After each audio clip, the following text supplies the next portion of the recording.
Hi hello and welcome to my channel basics revive. मैं हूं आपकी दोस्त Shivangi and I am your for discussion of an important topic of the time that is going on and that is how will you present your answer sheet in the board exam. सिर्फ 8 दिन बच गए हैं exam के लिए। बहुत stress है, बहुत एंजाइटी है, I know that and that is why I am your to help you a little bit कि आपका थोड़ा सा स्ट्रेस जो है वो मैं कम कर सकूं with my ideas. How will you present your board answer sheet? How will you fill in the details in the answer sheet? And आपके पेपर को थोड़ा इम्प्रेसिव बना सको जिससे आपको और मार्क्स फेच करने में मदद मिल सके। So please stay tuned till the end of the video to get all the easy hacks and tips to how will you present your answer sheet. So let's start. तो basically ऐसा होगा आपका answer sheet. इसका colour थोड़ा अलग हो सकता है। This is just the one which I found in the market which is exactly similar to the board answer sheet. Board answer sheet का colour reddish kind of brown होता है। Okay, so let's start with filling the details of how you are going to do it. ठीक है, तो पहले आप कोई भी कलर का पेन यूज कर सकते हो, ब्लैक ब्लू डजंट मैटर। मैं ये सजेस्ट करती हूँ कि please use a good quality ball pen. अगर जेल पेन यूज करते हो तो please use a water proof वाला। एंड प्लीज टेक केयर कि जो भी पेन यूज कर रहे हो उसका जो छाप है वो पीछे वाले पेजेस पे ना आए, क्योंकि वो काफी डिस्टर्बेंस क्रिएट करता है while reading. So let's start. अब यहाँ पे एक कॉलम होगा जहाँ पे आपको सेंटर नंबर लिखना होगा। This is a hall ticket of taken as a reference of one of my student. So यहाँ पे आपको सेंटर नंबर लिखना होगा जो हॉल टिकट पे मेंशन होता है। तो you will fill like this 7303। Okay, उसके बाद आपको लिखना होता है सीट नंबर इन फिगर्स। तो सीट नंबर जो भी है उसको आप फिगर्ड में लिखोगे। That is your A164,798। ये होता है आपका seat number. You have to write this seat number again in words. तो make sure you write it that in a way that it fits in this space. That is A1,64,798। ऐसे आपको आपका seat number लिखना है इन words. अब यहाँ पे 2 signatures है। One is the candidate signature and another is the supervisor signature. Now candidate signature में आप वही सिग्नेचर करोगे जो आपके हॉल टिकट पर आपने आपका बोर्ड फॉर्म भरते वक्त की थी। So that signature is present on your hall ticket. So please do the same signature that is present on your hall ticket. ठीक है, उसके बाद यहाँ पे होगी सुपरवाइजर सिग्नेचर। तो आपको आपके इन्वेजिलेटर जो भी होगा, सुपरवाइजर जो भी होगा, उसका सिग्नेचर लेना है। ओके, वो यहाँ पे सिग्नेचर कर देगी। उसके बाद सब्जेक्ट, जो भी सब्जेक्ट है, आपका पहला पेपर है इंग्लिश, तो you will write English paper nothing, क्योंकि यहाँ पे 1-2 नहीं होता है। Date of the paper that is 19/3/2022। Okay, उसके बाद आपको लिखना है language of answer. Language of answer होगा आपका इंग्लिश। अगर यहाँ पे मराठी है तो मराठी लिखोगे। Language of answer will still remain English only, क्योंकि आप इंग्लिश मीडियम स्कूल में पढ़ते हो। ओके, अब इसके बाद यहाँ पे आपका आएगा स्कूल का स्टैम्प, जहाँ पे आपका सेंटर आया होगा या फिर जो भी स्कूल में आप पढ़ते हो, अगर वही सेंटर है तो वहाँ का स्टैम्प आपको दिया जाएगा। ओके, अब यहाँ पे पहले आपको स्टिक करना होगा आपका बारकोड, जो आपको आपकी इन्वेजिलेटर देकर जाएगी। तो बारकोड स्टिकर कुछ इस तरीके का होगा जो आपको यहाँ पे स्टिक करना होगा। इसके ऊपर होता है आपका कोड।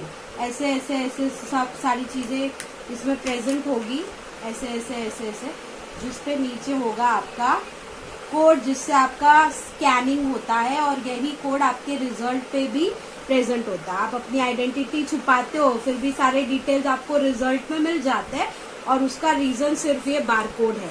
ओके, इस पे एक नंबर होगा, यहाँ पर एक नंबर मेंशन होगा। ओके, अब इसके बाद आपको यहाँ पे चिपकाना होगा आपका एक होलोग्राफ स्टिकर, जिससे आपकी जो भी डिटेल्स है वो सारी छुप जाएगी, वो सारी डिटेल्स जो है वो छुप जाएगी। ओके, अब यहाँ पे आपको और एक यूडीआई कोड दिया जाएगा, जो परीक्षक मतलब जो भी एग्जामिनर होगा वो इस कोड को चिपकाएगा।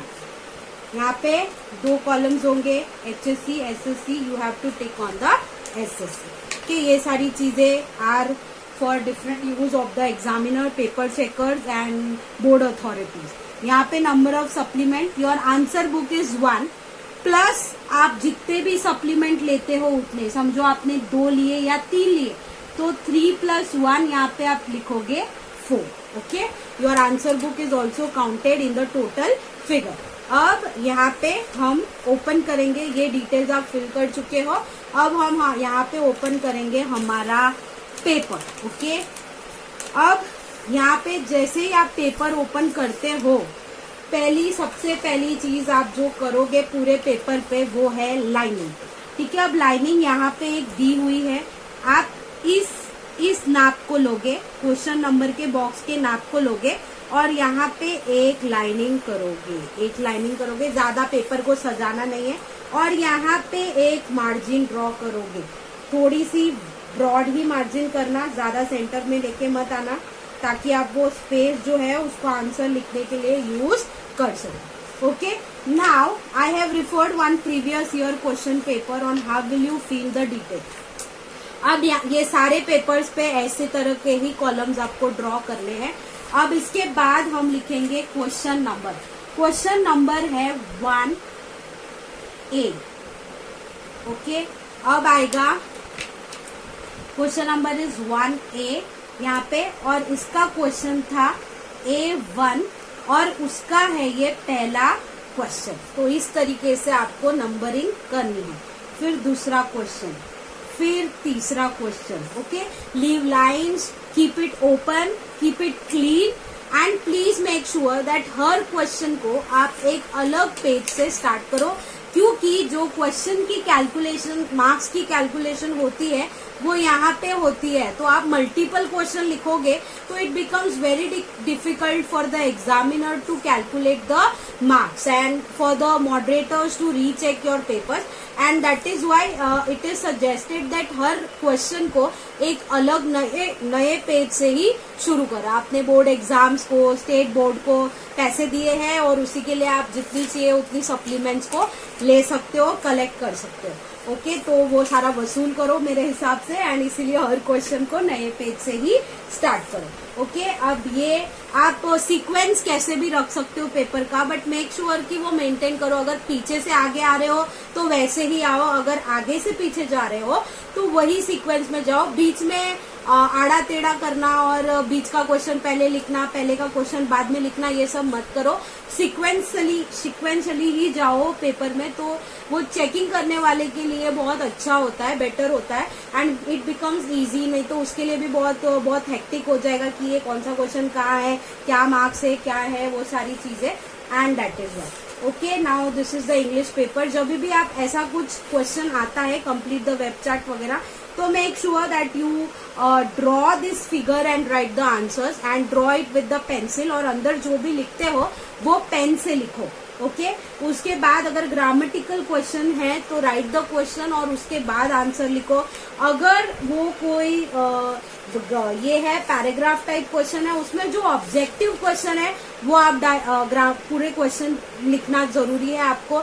अगर वो कोई पर्सनल रिस्पॉन्स क्वेश्चन है या क्वेश्चन आंसर है तो there is no need to write the question, you can directly write the answer with proper answer question number, proper question number. Okay, so ये हो गया इंग्लिश का। अब हम देखते हैं साइंस का। तो साइंस का जो पेपर होता है, ये लैंग्वेज है, लैंग्वेज तीनों सेम वैसे ही फॉलो करोगे। आपको मैं एक एग्जांपल दिखा देती हूँ। ये मेरी एक स्टूडेंट का पेपर है कि उसने किस तरीके से इसको प्रेजेंट किया है। See the margin, see how neatly she has return the paper. अगर वो है सारे तख्त पूरे करना है तो उसने वो बॉक्सेस बनाए हैं, and it will look very impressive when the paper checker. यहाँ पे अंडरलाइन करना है तो उसने अच्छे से हाईलाइट किया है। यहाँ पे सारे क्वेश्चन नंबर, सारी चीजें एकदम अच्छी तरीके से उसने मेंशन की है। कि जिससे कोई भी कंफ्यूजन नहीं हो कि प्रश्न 5 का ये पहला वाला है, ये दूसरा वाला है, ये प्रश्न 7 का पहला वाला है, दूसरा वाला है। Everything is been mention very properly. अगर कट कुट भी होता है तो एक सिंगल लाइन करो, ज्यादा उसको स्क्रिबल करने की जरूरत नहीं है। यहाँ पे उसने जो विभाग दूसरा चेंज किया है तो भी उसने बहुत अच्छी तरीके से हाईलाइट किया है। सारी चीजें बहुत अच्छे से मेंशन्ड है। देखो यहाँ पे भी उसने कॉलम बना के बहुत अच्छे से प्रेजेंट किया है, जिससे सिर्फ विराम चिन्ह ही ढूंढना था, वो डायरेक्ट भी लिख सकती थी, बट उसने बहुत अच्छे से उसको प्रेजेंट किया है, जिससे चेकिंग करने वाले को ये बहुत आसान हो जाता है कि हाँ एकदम सिंपल टर्म्स है, directly correct it very easily and this way you can present your paper. This is for Hindi, Marathi, English का मैंने आप लोगों को बता ही दिया है। Okay, so this was just a sample paper of how will you present the paper. अब मैं दिखाती हूँ साइंस का।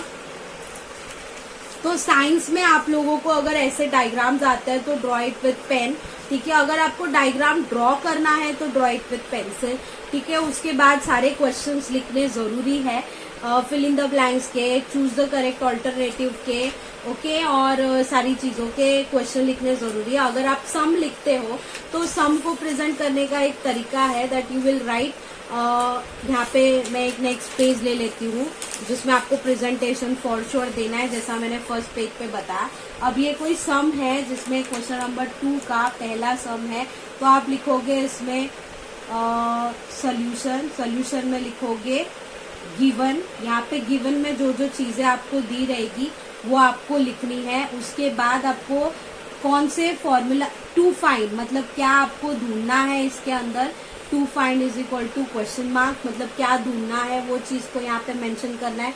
फिर आप कौन सा फॉर्मूला यूज करने वाले हो वो आपको यहाँ पे लिखना है, और फिर आप लिखोगे कैलकुलेशन, मतलब जो भी आप कैलकुलेट कर रहे हो, और यहाँ पे आप लिखोगे आपका फाइनल आंसर, जो भी आप कंक्लूड करते हो उसका statement, final answer with proper units जो आपने ढूंढे हैं। ओके, तो इससे क्या होगा, ये बहुत ही सिस्टमैटिक वे हो जाता है एक सम को प्रेजेंट करने का, सॉल्व करने का। Okay, and you also get very मतलब इजीली आपको भी अगर कुछ ढूंढना है वेल कैलकुलेशन, तो आपको वो सारी चीजें यहाँ पे मिल जाएगी, आपको वापस क्वेश्चन कंप्लीटली रीड करने की जरूरत नहीं पड़ेगी। Okay, and next thing is के अगर आपका कैलकुलेशन रॉन्ग भी हो जाता है तो ये चीजें आपको मार्क्स फैच कर सकती है। ओके, अभी नेक्स्ट मेरा और एक टिप ये है कि अगर 2 मार्क्स का क्वेश्चन है तो right at least 4 point, that is 1 point for half marks. अगर 4 मार्क्स का क्वेश्चन है तो right at least 8 points, that is 1 point for half. Make sure that all those points are different from each other and all those points are making some valid appearance for your answer. Okay, so valid justification for the answer you are writing. So this is all about your science paper. Okay, and history geography का भी यही same format है। आपके supplements के ऊपर भी आपको same इसी तरीके से सारी चीजें करनी होगी। सो सप्लीमेंट जैसे ही लेते हो, बाद में करूंगा, बाद में फिल करूंगा, नहीं, पहले सप्लीमेंट लेते के साथ आपको आपके डिटेल्स मेंशन कर देने हैं, सारी चीजें कर लेनी है, सिग्नेचर ले लेना है, और उसके बाद ही सप्लीमेंट को फिल करना, सप्लीमेंट को आंसर लिखना शुरू करना। ओके, मैथ्स में लास्ट पेज पे आपको ऐसा मेंशन करना है रफ वर्क। ओके, यहाँ पे आप अपना ट्रिग्नोमेट्री का पहले ही टेबल ड्रॉ कर सकते हो, ट्रिग्नोमेट्री का जो टेबल है वो ड्रॉ कर सकते हो। इम्पोर्टेंट फॉर्मूला जो आपको लगे कि आप भूल जाओगे वो सारे फॉर्मूलाज को यहाँ पे लिख सकते हो। यहाँ पे आप आपका यहाँ पे एक लाइन ड्रॉ करके आप सारा रफ वर्क जो है वो कर सकते हो, या फिर आप और एक सप्लीमेंट लेके भी उसके बैक पेज पे रफ वर्क कर सकते हो। तो रफ वर्क बीच में कहीं पे भी नहीं करना है। सम अगर सॉल्व करते हो तो ये राइट हैंड साइड पे एक लाइन बना के यहाँ पे सोल्यूशन को दिखाना है, और यहाँ पे आपका जो सम है वो लिखना है, डायग्राम अच्छे से बनाना है, मेक बिग डायग्राम, ठीक है। ज्योमेट्रिकल कंस्ट्रक्शंस बहुत अच्छी तरीके से करो, और उसमें भी इसी तरीके का फॉर्मेट यूज करो पेपर लिखते वक्त, ताकि अगर ये रॉन्ग भी हो जाता है तो यहाँ से आपको मार्क्स मिल जाएंगे। ज्योमेट्री जब करते हो तो रफ डायग्राम अच्छी तरीके से यहाँ पे ड्रॉ करो और फिर फेयर डायग्राम अच्छे से करो, और इससे क्या होगा कि अगर फेयर डायग्राम में कुछ मिस्टेक भी हो जाता है तो यहाँ के मार्क्स आपको 1 और 1.5 मार्क आपको मिल जाएंगे। So that's all. I hope that सारी चीजें आपको एकदम अच्छे से क्लियरली समझ में आ गई है और आप बहुत ही अच्छे तरीके से आपका पेपर प्रेजेंट करने वाले हो। So that's all and I hope कि आपको बहुत अच्छी तरीके से ये समझ में आ गया है कि how will you present your board answer sheet. बहुत ही कम दिन बच गए हैं and I hope this was helpful.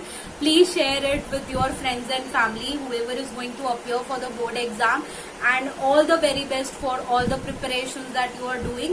Stay strong, stay healthy, stay fit, stay positive, be stress free and just prepare for your exam. Result की बिल्कुल चिंता ना करो, जो होगा देखा जाएगा पे छोड़ दो और बस मेहनत करने पे ध्यान दो।